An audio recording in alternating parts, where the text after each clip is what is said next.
Mga kaagar, magandang umaga po sa ating lahat. So, today, Wednesday, February 4. So, we are actually busy in the farm mga kaagar kasi marami kami mga ginagawa maliban sa pag-maintain ng ating mga tanim para magiging healthy.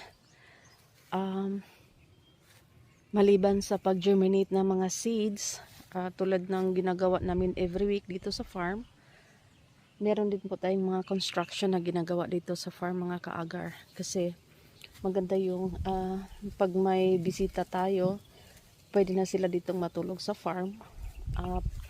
Pwede rin silang mag-order ng crab kung gusto nilang kumain ng crab dito sa farm.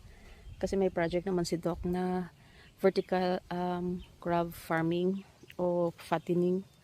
So, ayan. Mahangin ngayon mga kaagar kasi dito sa Mindanao, may bagyo na kaming yung bagyong Basyang. So, medyo mahangin ngayon. Although, mainit po eh. Nandyan naman si Mr. Sun. Sana po ay hindi naman po tayo tamaan ng matinding bagyo nitong taon na to.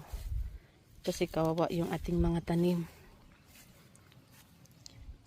Yan, maapektuhan na naman po mga kaagar yung pagbunga ng ating Arcellaria trees kung uulanin po tayo or bagyuhin po tayo ng yung super lakas na bagyo. Yun po ang pinagdadasal po namin dito sa farm na hindi po tayo dadaanan ng ganun kalakas na bagyo tulad nung last year. So, ayan, medyo mahangin na po. Tinitignan namin baka mamaya-maya nito uulan na. Yan. So, iikot-ikot lang po ako dito sa farm natin ngayon mga kaagar kasi may inaantay po ako na visitor. So, kami ni Doc, meron po kami inaantay na visitor today. So, kahapon may bumisita po dito sa atin, no, dito sa farm. From Luzon po sila. Interested po din sila na mag-invest or mag-engage in agarwood farming. So, nakita po nila yung actual na mga kahoy po natin na malalaki na. Yung iba na inoculate, yung iba hindi pa.